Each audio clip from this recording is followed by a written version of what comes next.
दोस्तों नमस्ते। आज अब BEd second year 7th paper से सैडलर कमीशन की सिफारिशें और इसका भारत में विश्वविद्यालय शिक्षा पर प्रभाव को देखेंगे। अगर आपने मेरे चैनल को सब्सक्राइब नहीं किया, सब्सक्राइब करें। सब्सक्राइब करने से मेरे से जुड़ जाते हैं। स्नातकोत्तर शिक्षण के लिए कलकत्ता विश्वविद्यालय की क्षमता की जाँच करने के लिए 14 सितंबर 1917 को कलकत्ता विश्वविद्यालय आयोग की नियुक्ति की। इस आयोग का जो अध्यक्ष था वह लीड्स विश्वविद्यालय का उपकुलपति डॉक्टर माइकल सैडलर था। अतः इसी के नाम पर इस आयोग का नाम सैडलर आयोग या सैडलर कमीशन पड़ा। सैडलर आयोग का जो मुख्य जांच का विषय था वह कलकत्ता विश्वविद्यालय की स्थिति और उससे संबंधित समस्याओं का समाधान करने पर नीति बनाना था, परंतु यह समस्या भारतीय विश्वविद्यालय के लिए भी दिशा निर्देश सिद्ध हुई थी। तो जो सैडलर ने अपना सिफारिश दिया था उस सैडलर कमीशन की सिफारिश को हम देखेंगे। इसमें जो था माध्यमिक शिक्षा के लिए कलकत्ता विश्वविद्यालय के लिए, भारतीय विश्वविद्यालय के लिए और स्त्री शिक्षा के लिए दिया था, और जो भारत में विश्वविद्यालय शिक्षा पर इसका प्रभाव पड़ा था इसको देखेंगे। तो माध्यमिक शिक्षा के लिए क्या बोला था? आयोग जो है माध्यमिक शिक्षा को उच्च शिक्षा का आधार मानकर उसके संबंध में सिफारिशें की। स्नातकों का पाठ्यक्रम 3 वर्ष का हो। विश्वविद्यालय में जो छात्र इंटरमीडिएट की परीक्षा उत्तीर्ण हुआ है उसी को प्रवेश देनी चाहिए। इंटरमीडिएट की शिक्षा के लिए अलग कॉलेज की स्थापना की जानी चाहिए और शिक्षा का माध्यम जो है वह भारतीय भाषा ही हो। माध्यमिक और इंटरमीडिएट कॉलेजों के नियंत्रण और निरीक्षण का जो कार्य है वह इंटरमीडिएट शिक्षा बोर्ड को सौंप देनी चाहिए। तो इस तरह से माध्यमिक शिक्षा के लिए आयोग ने सिफारिशें की। उसके बाद कलकत्ता विश्वविद्यालय के लिए क्या सिफारिशें की, क्योंकि मेन काम था जांच करना था कलकत्ता विश्वविद्यालय का ही।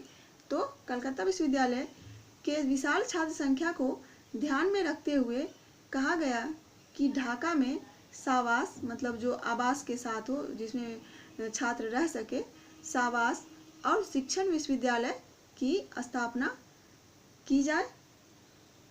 कलकत्ता नगर के सब कॉलेजों शिक्षण विश्वविद्यालय के लिए संगठित किया जाना चाहिए, और कलकत्ता नगर के आसपास जो ग्रामीण अंचल है उसको जो कॉलेज को भी संगठित इस तरह से किया जाए कि कॉलेज विश्वविद्यालय की वहाँ पर स्थापना की जाए। तो इस तरह से कलकत्ता विश्वविद्यालय के लिए बोला गया कि वो ढाका में सावास और शिक्षण विश्वविद्यालय की स्थापना हो और विश्वविद्यालय को जो है सब कॉलेजों के साथ संगठित किया जाए, और आसपास का जो ग्रामीण अंचल है उस वहाँ पर इस तरह से कॉलेज संगठित करे कि वहाँ पर कॉलेज विश्वविद्यालय की स्थापना हो। तो यह था कलकत्ता विश्वविद्यालय के लिए। अब है भारतीय विश्वविद्यालय के लिए क्या बोला गया। भारतीय विश्वविद्यालय भी अछूता नहीं रहा। विश्वविद्यालय को स्वतंत्र होकर नियमों को उदार होना चाहिए। जो भारतीय विश्वविद्यालय है उसे स्वतंत्र होना चाहिए, विश्वविद्यालय पर सरकारी नियंत्रण से वह मुक्त होना चाहिए। तो भारतीय विश्वविद्यालय के लिए यह बोला गया। विश्वविद्यालय में जो है पास कोर्स तो हो लेकिन ऑनर्स कोर्स की भी व्यवस्था होनी चाहिए। स्नातकों का जो पाठ्यक्रम है वह 3 वर्ष का होनी चाहिए। अरबी, फारसी और संस्कृत का जो भी है अध्ययन का सुविधा हो यहाँ पर, और छात्रों का शारीरिक विकास हो, इसके लिए उसको जो है शारीरिक प्रशिक्षण संचालक के द्वारा इसके स्वास्थ्य की देखभाल किया जाना चाहिए, और उपकुलपति का जो है उपकुलपति का जो पद है वह वैतनिक कर देना चाहिए। इसके बाद हम देखेंगे स्त्री शिक्षा के लिए। स्त्री शिक्षा के लिए कहा गया जो बालिकाएं 15-16 वर्ष की आयु तक बालकों से अलग शिक्षा प्राप्त करना चाहती है उसके लिए पर्दा स्कूलों का प्रबंध की जानी चाहिए, और स्त्री शिक्षा की विशेष परिषद की स्थापना कलकत्ता विश्वविद्यालय में की जाए तथा इस परिषद के द्वारा स्त्रियों को चिकित्सा, शिक्षा और शिक्षा प्रशिक्षण की सुविधा दी जाए। तो ये थी स्त्री शिक्षा के लिए सिफारिश किया गया था कि अलग शिक्षण संस्थान हो, पर्दा स्कूलों का प्रबंध हो और जो स्त्री शिक्षा है उसके लिए अलग से चिकित्सा, स्त्री शिक्षा के लिए चिकित्सा और उसका शिक्षिका प्रशिक्षण आदि की सुविधा उसे दी जाए। उसके बाद जो आयोग ने अपनी सिफारिशें दिया उसका भारत में विश्वविद्यालय शिक्षा पर क्या प्रभाव पड़ा, इसको देखेंगे।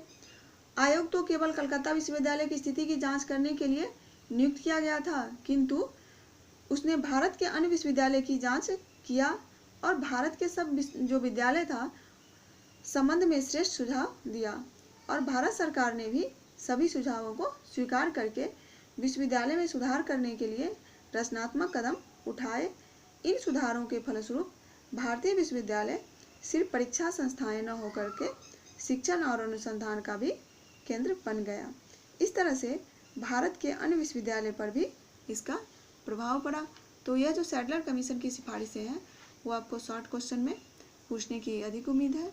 धन्यवाद। आप मेरे चैनल को सब्सक्राइब करें, शेयर करें, लाइक करें।